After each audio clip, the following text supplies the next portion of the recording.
तो हम लोग को पढ़ना सिंगल पॉइंट कटिंग टूल काफ़ी इंपॉर्टेंट है हम लोग के लिए, ठीक है, क्योंकि उसमें ज़्यादा टर्मोलॉजी है, गियर टर्मोलॉजी हम लोग को पढ़ना पड़ता है, तो ये सारा चीज़ है।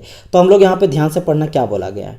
यहाँ बोला गया है a single point cutting tool is mostly use on lathe, shaper and planer while a multi point cutting tool is used on milling machine and broaching machine. मैंने कहा आपको जैसे शुरू में ही बताया कि जो आपका सिंगल पॉइंट कटिंग टूल उसको हम लोग कहाँ यूज़ करते हैं, मेनली यूज़ करते हैं आपके लेथ मशीन में। कहाँ यूज़ करते हैं, लेथ मशीन में, सेपर में करते हैं, प्लानर में करते हैं। तो यहाँ पे एग्जांपल देख ही रहे हो, जैसे लेथ मशीन में हम लोग करते हैं, बात समझ में आया कि नहीं, ठीक है। इसके अलावा हम लोग सेपर में करते हैं। सेपर मतलब देखो लेथ मशीन में हम लोग सेपिंग भी कर सकते हैं, इसके अलावा हम लोग प्लानिंग भी कर सकते हैं, मेटल कटिंग भी कर सकते हैं। वहीं अगर मल्टी पॉइंट कटिंग टूल का बात करें तो इसका यूज़ हम लोग करते हैं मिलिंग मशीन में, बोचिंग मशीन में। मिलिंग मशीन, मिलिंग कटर आप देख रहे हो इस तरह का कुछ रहता है, इससे हम लोग कट करते हैं, और बोचिंग मशीन कुछ इस तरह रहता है, अंदर में हम लोग यहाँ पे बोचिंग करते हैं, ठीक है। तो ये हो गया मेरा बोचिंग मशीन, जहाँ पे यूज़ करते हैं हम लोग मल्टी पॉइंट कटिंग टूल, और बोचिंग मशीन में कुछ इस तरह का कटिंग टूल यूज़ करते हैं। आप देख ही रहे हो यहाँ पे हजारों जो है वो कटिंग एज लगा हुआ है जिससे कट किया जाता है, ठीक है।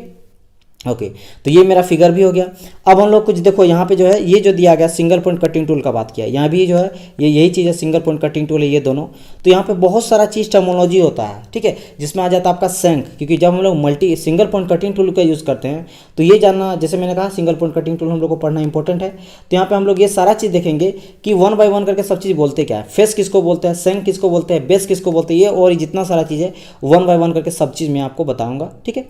चलो सबसे पहले यहाँ पे हम लोग देख लेते हैं जो चीज़ इंपॉर्टेंट है। पहली बात, अ सिंगल पॉइंट कटिंग टूल में बी आइदर लेफ्ट और right hand cut tool depending upon the direction of the feed. यानी कहने का मतलब क्या है कि सिंगल पॉइंट कटिंग टूल में हम लोग उसको जो कट करते हैं आइदर लेफ्ट साइड या फिर राइट साइड, दोनों तरफ से हम लोग उसको कट कर सकते हैं। ये डिपेंड करता है कि डायरेक्शन ऑफ द फीड हम लोग को मटेरियल को कैसे दे रहे हैं। जैसे आप लेथ मशीन में देख सकते हो, लेथ मशीन में हम लोग दोनों तरफ से कर सकते हैं। फीड अगर मान लो इधर से रोटेट कर रहा तब भी कट सकता है, इधर से अगर रोटेट करेगा तब भी कट सकता है, अगर हम लोग मटेरियल को घुमा देंगे तभी कट कर सकता है। अगर लेथ मशीन का इधर पार्ट लगा रहेगा, ठीक है, अपोजिट पार्ट में लगा रहेगा तभी ये कट कर सकता है। अगर मान लो इधर लगा रहता, ये वाला सिंगल पॉइंट कटिंग टूल इधर से लगा रहता तो इधर से भी कट करता, तो हर वो डायरेक्शन से वो कट कर सकता है। बस इंपॉर्टेंट ये चीज़ है कि मैं भी आपको ये क्वेश्चन सिंपल पूछ दे कि सिंगल पॉइंट कटिंग टूल से क्या हम लोग एक ही साइड से कट कर सकते हैं, नहीं, हम लोग किसी भी साइड से कट कर सकते हैं। डिपेंड करता है कि डायरेक्शन ऑफ द फीड, यानी कि मटेरियल को फीड कैसे किया जा रहा है, ठीक है। फीड मतलब जो ये चीज़ जो कट कर रहा है, ये जो हम लोग दे रहे हैं जिसको हम लोग कट करना है, ये किधर से फीड किया जा रहा है, ठीक है। चलो मान लो इधर से फिट किया रहता तो इधर से कट करता है, इसको घुमा देते हैं हम लोग, क्योंकि इसको तो घुमा सकते हैं, इसको हम लोग मतलब लॉक को खोल कर सके, इसको हम लोग टर्न कर सकते हैं, हम लोग उसको फिर से कटिंग में यूज़ कर सकते थे। अब यहाँ पे वन बाय वन करके सारे टर्मोलॉजी का यूज़ करेंगे, जिसमें सेंक, फेस, ये सारा चीज़ होता क्या है। तो देखो सबसे पहले बात करते हैं हम लोग सेंक का। सबसे इंपॉर्टेंट चीज़, सबसे आसान चीज़ बोल लो, सेंक क्या हो जाता है। सेंक भाई, तो सेंक को मैं ग्रीन से कर देता हूँ ताकि आपको हाईलाइट हो जाएगा, ठीक है। ओके 1 मिनट, ठीक है। हम लोग यहाँ पे बात करेंगे किसका, सेंक का। चलो स्टार्ट करते हैं। It is the main body of the tool, यानी कि जो main body of the tool होता है उसको हम लोग सेंक बोलते हैं। कैसे, जैसे देखो ये जो आपका पूरा का पूरा मेन बॉडी लग रहा है, यहाँ पे आप सेंक नजर आ रहा है, पूरा का पूरा जो बॉडी रहता है उसको हम लोग क्या बोलते हैं, सेंक बोलते हैं। आप दोनों फिगर को देख लो, ये भी आपका सेम ही है, यहाँ पे आप सेंक देख रहे हो, पूरा बॉडी को हम लोग बोलते हैं सेंक। नेक्स्ट पॉइंट आता है मेरा फेस। फेस क्या हो जाता है, it is the surface on which the chip slide, यानी कि जहाँ पे चिप, जब हम लोग मेटल को कट करते हैं तो चिप निकलता है, तो चिप जहाँ पे स्लाइड करता है उसको हम लोग बोलते हैं क्या, फेस, उसको बोला जाता है मेरा फेस। कैसे, एग्जांपल कहाँ हम लोग समझेंगे, यहाँ पे देख लो, फेस आपको दिख रहा है ये चीज़, तो यहीं से जो है मेटल कट होता है ना, जब मेटल कटिंग हो जाता है तो फेस ये रहता है, यहीं से जो है मेटल को कट करके निकालता है। बात समझ में आया। तो फेस क्या हो जाता है, फेस ऐसा सरफेस होता है जहाँ पे मेरा चिप स्लाइड करता है, क्योंकि यहीं से जो है चिप स्लाइड करके ऊपर भागते रहता है, निकलते रहता है इधर से करके, ठीक है, इस डायरेक्शन पे मेरा चिप निकलते रहता है, इस डायरेक्शन पे, समझ आया। तो ये हो गया मेरा फेस। आगे बढ़ते हैं, फ्लैंक का बात करते हैं हम लोग। फ्लैंक क्या हो जाता है, it is the surface below and adjacent to the cutting edge, यानी कि क्या हो रहा है, ये surface below and the adjacent to the cutting edge, यानी कटिंग एज के बिलो सरफेस होता है और एडजेसेंट होता है, जिसको हम लोग बोलते हैं फ्लैंक। देख लेते हैं फिगर वाइज इसीलिए ज़्यादा समझ में आता है फ्लैंक। देखो यहाँ पे फ्लैंक दिया गया है, 1 मिनट, यहाँ पे देखो ये आपका फ्लैंक यहाँ पे दिया गया है, ध्यान से देख रहे होगे, ये फ्लैंक दिया गया है। फ्लैंक में देखो ये इस पोर्शन को, ये वाला पोर्शन मेरा क्या है, फ्लैंक है, और ये वाला पोर्शन मेरा क्या है। तो यहाँ पे ये जो पार्ट आपको दिख रहा है ना, ये आपका कटिंग एज है, कटिंग एज है, यही मेरा कटिंग एज है, और यहाँ पे भी देख रहे हो कटिंग एज है। तो कटिंग एज का यहाँ पे सिंपल अब देखो डेफिनेशन पढ़ो, यहाँ पे क्या बोला गया, फ्लैंक क्या है, it is the surface below and adjacent to the cutting edge, यानी कटिंग एज के एडजेसेंट पार्ट को हम लोग क्या बोलते हैं, फ्लैंक बोलते हैं। समझ आया कि नहीं? ओके। देन बात करेंगे हम लोग हील का। हील क्या आ जाता है, it is the intersection of a flank and base of the tool, यानी कि आपका इंटरसेक्शन पार्ट होता है किसके किसके बीच में, फ्लैंक और बेस ऑफ द टूल का, ठीक है, flank and base of the tool का। देखो यहाँ पे ये वाला पार्ट को हम लोग बोलते हैं हील, इस पार्ट को हम लोग बोलते हैं हील। तो ये क्या हो जाता है, मेरा बेस होता है टूल का, क्या हो जाता है, बेस होता है, टूल का जो बेस होता है उसको हम लोग क्या बोलते हैं, आपका हील बोलते हैं। समझ आया कि नहीं?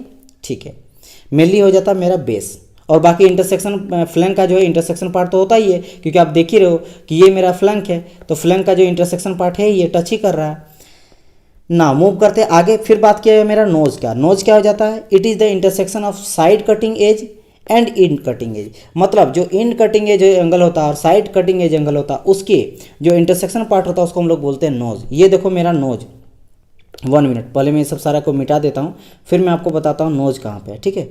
वैसे यहाँ पे नोज दिया गया है, यस यहाँ पे नोज है, देखो इस फिगर में आप देखो यहाँ पे है, ठीक है। हम लोग क्या देख रहे थे, नोज। तो यहाँ पे आपको दिख रहा होगा नोज, ये मेरा नोज है, ये क्या है, मेरा नोज है। तो ये जो नोज है ये आप देख रहे हो, ये साइड जो आपका इन कटिंग एज है, ये देखो आपका इन कटिंग एज है, ये वाला, ये आपका क्या हो गया, इन कटिंग एज। और ये आपका हो गया इधर वाला साइड में है, तो इसको बोलते हैं साइड कटिंग एज एंगल। या अभी एंगल नहीं, अभी हम लोग पढ़ते हैं, खाली एज का बात करें। तो आपका साइड कटिंग एज हो गया, और आपका ये एंड, क्योंकि यहाँ पे आगे बढ़ नहीं सकता, इसके आगे खत्म हो जाता है, तो दैट इज वाई इसको बोलते हैं हम लोग एंड। और कटिंग एज है ही, क्योंकि यहाँ से कट करता है, तो ये वाला पोर्शन को हम लोग बोलते हैं cutting edge, but in cutting edge. इधर वाला मेरा साइड में, इसीलिए बोलते हैं साइड कटिंग एज। तो साइड कटिंग एज और इन कटिंग एज के बीच में जो सेक्शन रहता है इसी को हम लोग क्या बोलते हैं, this is call your nose.